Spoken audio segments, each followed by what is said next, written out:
would you describe the CIA as an intelligence gathering agency? Not anymore. No. It used to be. The deputy director for whom I worked was very fond of saying, and he used to say this all the time, the job of the CIA is to recruit spies, to steal secrets, and to analyze those secrets so that our policymakers can make the best informed policy. Okay, so I thought that was the whole idea behind creating the agency right there. Yes, that was it until 9/11. And then it became a paramilitary organization. You know, the director gave a speech the other day in which he said that we need to focus on human source intelligence. True. Every director says that when he becomes the director. But the truth is, what they would rather do is fancy high-tech, science stuff. Satellites and drones and, computer intrusions and stuff like that. They're not really in the business anymore of recruiting spies to steal secrets. They should be, but they're not.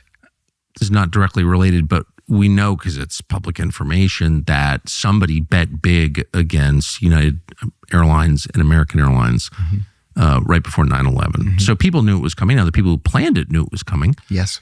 Do you think that those bets, those stock bets, shorting those airlines, that Al-Qaeda did that? No, I don't think Al-Qaeda did it. I think that... in other words, who else knew it was coming? I think there were intelligence services out there, foreign intelligence services, that knew it was coming, but it was in their interests for the U.S. to be at war. I think that's where this came from. Did you think that when you worked there? No. And I'll tell you why. On July 6th, 2001, totally normal day, I was entertaining a group of Middle Eastern intelligence officers, which we did every day. They come in, we do a day of briefings, we exchange gifts, they get a photo op with the director, and then we take them out to a fancy This is at dinner. Langley. Yes, at Langley.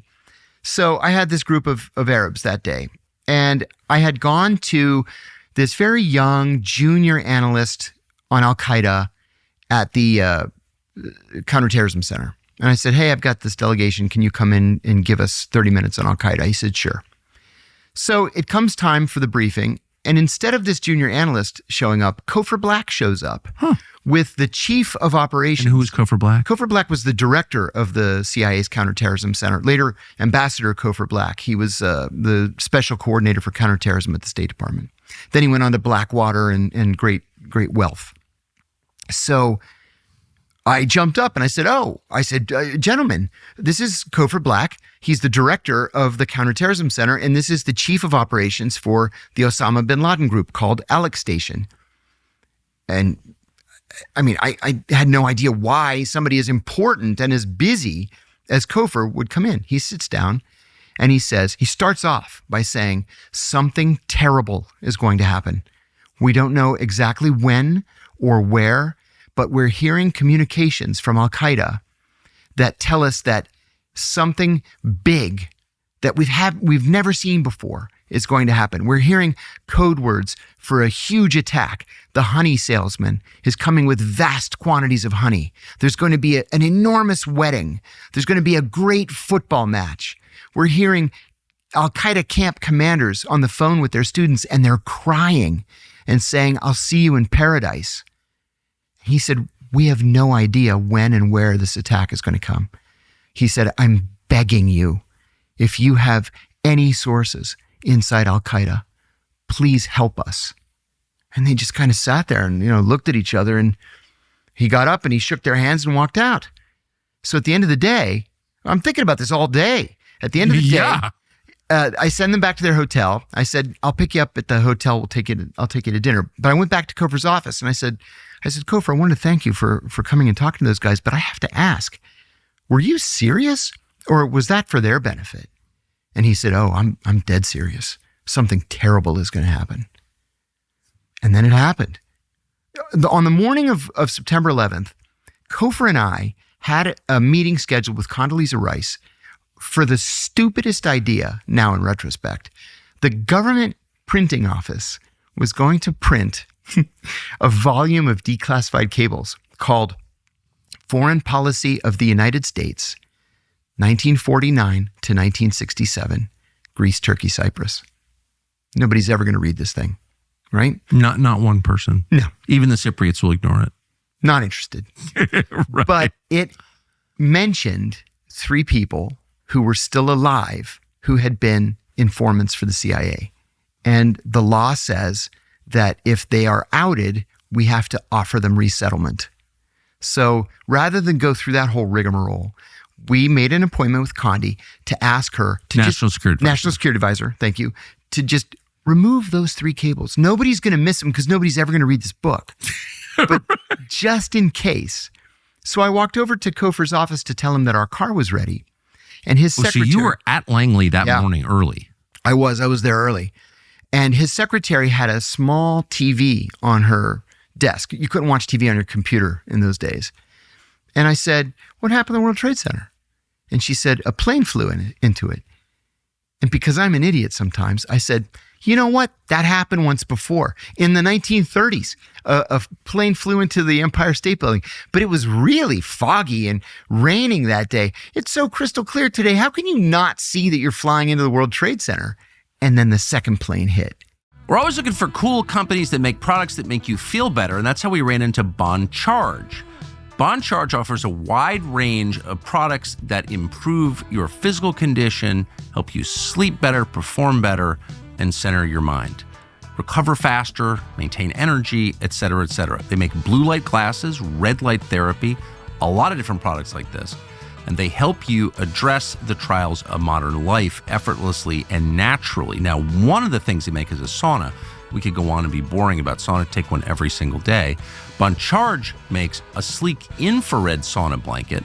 It's got a similar effect to a Finnish sauna, but without the intense heat. It's an easy and comfortable 30-minute session you can enjoy while relaxing with your family, talking to people, reading, and it leaves you feeling refreshed and slightly euphoric, but in a good, healthy way. It's a great addition to your wellness routine. You may even drop a few pounds doing it. Bon Charge ships worldwide. Bon Charge, whether it's BONCHARGE, offers free shipping and allows for easy returns and exchanges. So go to boncharge.com/Tucker. Use the coupon code Tucker to save 15%. And she turned to me and she said, did you see that or did I imagine it? And I ran back to my office. I said, guys, we're under attack. 2 planes just hit both towers of the World Trade Center. We all ran up to the front where Kofer's office was. And you have to imagine this big bullpen where there are maybe 150 or 200 people in partitioned, cubbies. And then there are private offices all around the perimeter. And then there are TVs hanging from the ceiling above Kofer's office on, BBC, CNN, Fox, Canal Plus, RT, from all over the world. And they're all showing the same thing. And there's silence. And then somebody behind me shouts, will somebody please lead? And Kofer said, oh, yes, you. Go to the director's office and tell him this. You, go to security. You, go to operations. And the rest of us are like, what do you want us to do? Evacuate. Nobody's evacuating. Literally not a single person evacuated. Finally, the CIA cops came in and said, if you don't evacuate, you'll be arrested. So we evacuated. I got about halfway home, had to abandon my car. So I started walking. Why?